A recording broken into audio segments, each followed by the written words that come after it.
Friedrich, es decir, muchos autores que han involucrado, que han introducido el tema de lo que es la administración y la salud, porque tampoco es algo nuevo. Que no lo apliquemos como otro tema. Que hoy en día se nombre porque es amigo político, porque es padrino, porque es otro tema, pero que en realidad la administración y salud ya es una rama que nos exige, sobre todo para ciertos niveles de decisión que podamos asumir. Entonces no es algo nuevo, así que van a encontrar un mundo de temas y probablemente no encuentren con el mismo nombre, ¿no es cierto? Es decir, análisis de la situación actual, pero sí es importante que ustedes lo comprendan. Cuando yo atentos, porque sí les voy a preguntar y tengo que evaluarlos también. Vamos. ¿Más volumen? Más.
Y además, le somete a reglas sobre las cuales no puede actuar. Si no estuviéramos aquí, en este TEDx... A ver, lo que decía, a ver, paremos un ratito. El doctor lo que nos decía es que quiero que imagine un sitio donde, exacto, ahí está, donde uno acude contra tu programa. Cuando llega a ese lugar, se le asigna ahorita se va a aumentar un sitio específico solo para esa persona. Se le coloca un uniforme, a una pista, habitualmente uno que se le ve el culo, y además se le somete a reglas sobre las cuales uno puede actuar. Si no estuviéramos aquí, en este TEDx monográfico de medicina y salud, si no os hubieran dicho que yo soy médico, probablemente la mayoría de vosotros, no sé si esto funciona demasiado bien, pensaríais en esto.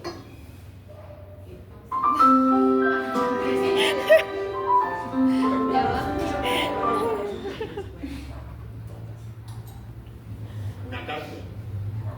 Pero curiosamente el sitio en el que yo estoy pensando no es una cárcel.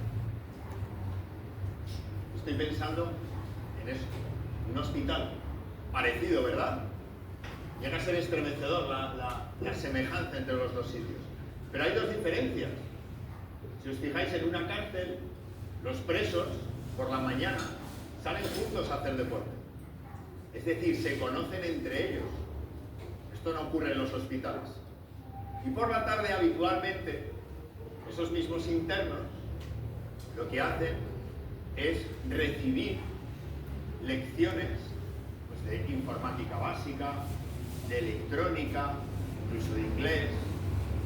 Es decir, aprovechan la estancia en ese lugar para sacar un provecho para ellos.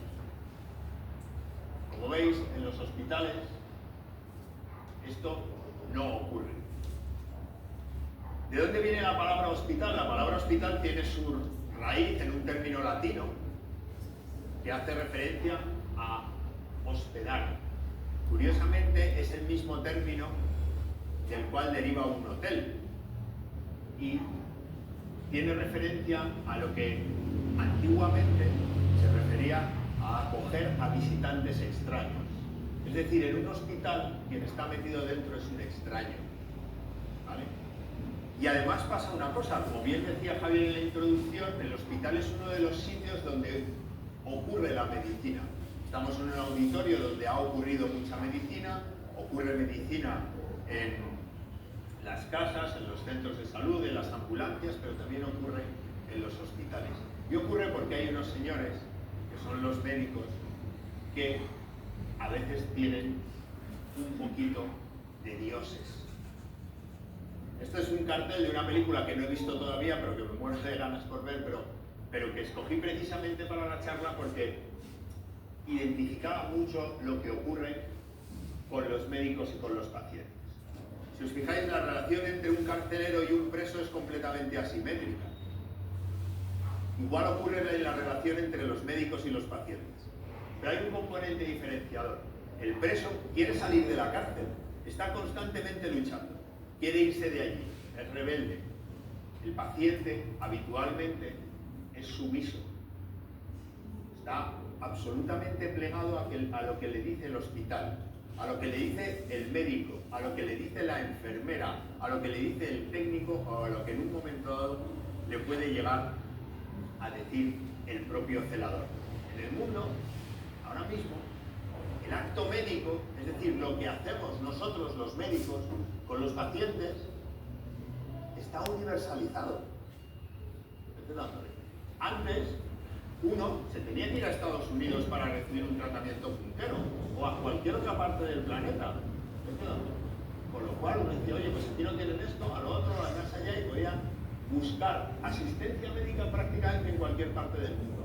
Pero ¿qué es lo que ocurre? Que lo tenemos ahora aquí. Yo dirijo un hospital oncológico. Tenemos una importante estructura de ensayos clínicos. Os puedo asegurar que ninguno de los pacientes que vienen a nuestro hospital tiene ninguna necesidad de coger un avión como se hacían antes. Usamos los famosos, yo que soy fiel lector de Lola cada miércoles, os lo puedo asegurar que los famosos se cogían un avión y se iban a Houston a tratar el cáncer. Ahora mismo eso no ocurre. No es necesario.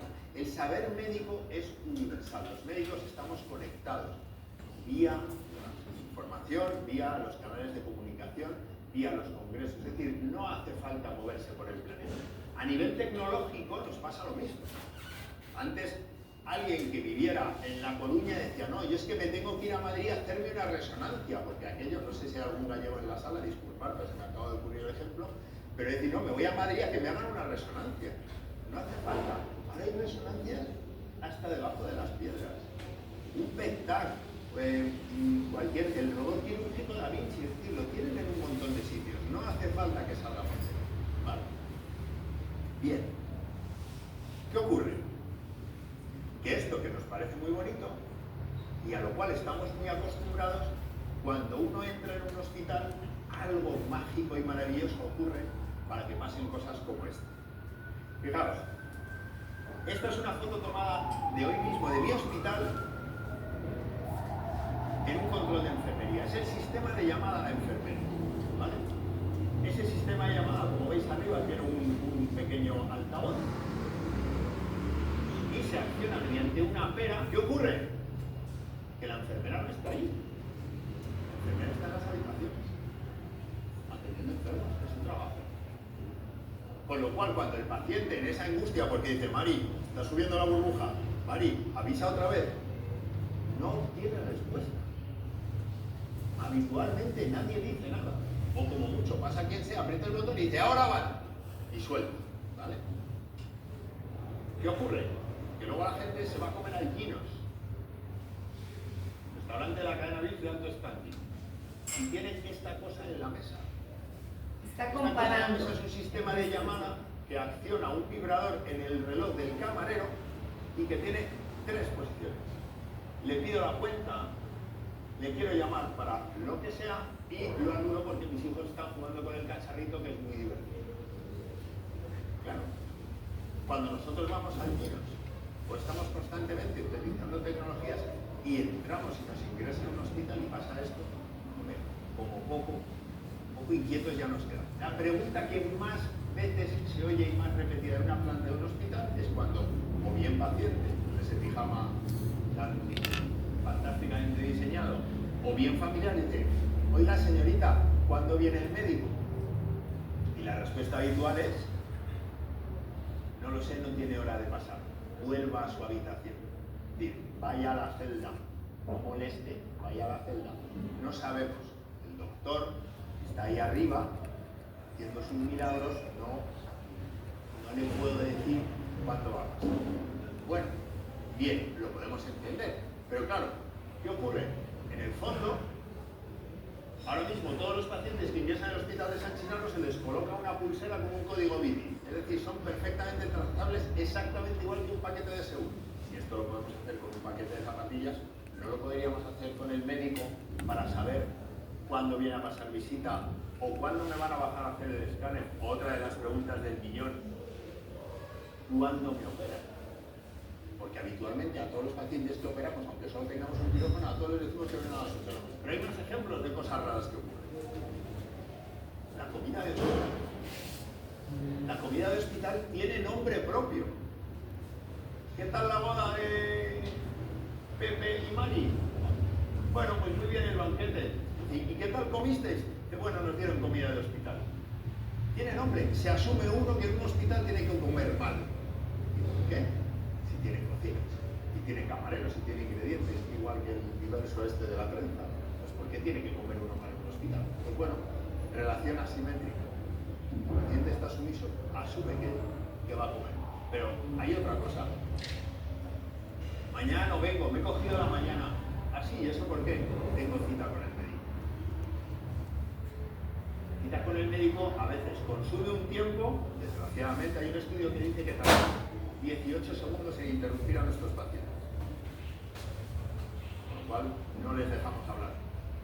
Me ha encantado lo que decía el doctor de mirar a los pacientes a la cara y tener ese momento, aunque sea de silencio y de mirarse y de encontrarse, porque eso habitualmente no ocurre, porque además tenemos una pantalla de un ordenador donde estamos diciendo, bueno, cuénteme y estamos. Esto nos coloca en esta situación. Los hospitales, el mundo de la sanidad hoy en día es como la aldea gala de Asterix y Obelix. Es decir, estamos ahí metidos, fuera de la aldea, en toda la aldea ocurren cosas que cuando uno llega al hospital nos recuerdan a cosas de hace siglos. Y los hospitales, igual que os ponía el ejemplo de las cárceles, están organizados como hace siglos. Sí, están más modernos, hay más tecnología, pero no es. Esto es importante, bien, a ver, porque está hablando de organización de los hospitales.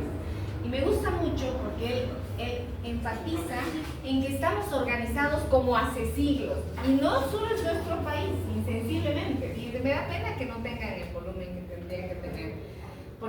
Pero se entiende, ¿verdad? Están escuchando. Entonces él está hablando precisamente de la organización de los hospitales. Entonces no hay innovación y creo que esto es lo que dice. Así que pónganle atención a esto. Maravilloso, que realmente cambió mi vida, en el cual dice que los hospitales deberían ser empresas que tuvieran el grado de innovación de una empresa como Apple, el grado de compromiso con la seguridad de una empresa como la NASA y el grado de servicio de una empresa como el Ritz-Carlton, empresa de, ¿vale? Y realmente esa es mi idea del hospital y esa es la idea que hoy, bien decía Javier en la introducción, a través de TEDx os quiero difundir. ¿Qué ocurre en los hospitales? Los hospitales son los receptores de mayor número de experiencias vitales que no olvidaremos nunca en la vida. Me remito a la carta de Elena, que no olvidaremos nunca en la vida, y eso está ocurriendo ahora mismo. Ocurre la muerte, ocurre la vida, ocurre la incertidumbre y ocurre la esperanza. Todo eso pasa en un hospital y pasa 1.000 millones de veces al día. Y curiosamente, donde más deberíamos aplicar lo que están haciendo en Starbucks a nivel de atención y de servicio y lo que están haciendo en otras empresas pasa es en los hospitales. ¿Por qué? Porque esta frase, que seguro ya habéis oído alguna vez, que está llena de sentido, dice que la gente pues probablemente no recuerde lo que le dijiste o lo que le escribiste, pero nunca se olvide de cómo le hiciste sentir. ¿Y ahora qué hacemos? ¿Qué hacemos? Porque claro, tenemos mucha tecnología, tenemos mucha cualificación, tenemos una manera de enseñar la medicina, como decía Julián, que bueno, pues damos por válida desde hace un montón de tiempo, claro, quizá el cambio que está por venir es esto. Es decir, tenemos que cambiar el foco. Tenemos que cambiar el foco. Y es muy difícil poner a alguien en el centro cuando uno está ahí y no tiene demasiadas ganas de irse. Esta es la estructura habitual de la organización, no solo de los hospitales, sino de la atención médica o sanitaria clásica. Es decir, el médico está arriba, la enfermera, los auxiliares, los técnicos, y al final del todo el que recibe toda esa estructura que está completamente diseñada para hacer un acto médico súper preciso y súper perfecto es el paciente. Muchas veces el paciente es simplemente el que lleva esa enfermedad, es el portador físico de la enfermedad, pero el paciente es mucho más que eso. ¿Cuál es la solución? Cambiar el foco. Cambiar el foco de verdad, poner al paciente en el centro. Y ojo, con el símil carcelario hay otra particularidad.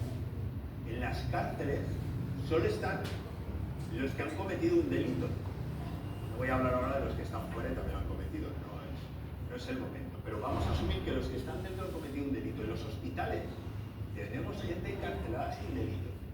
Los familiares están sanos, pero sufren toda esa estructura en sus cárceles. Es decir, ahí hay que poner al paciente y al familiar.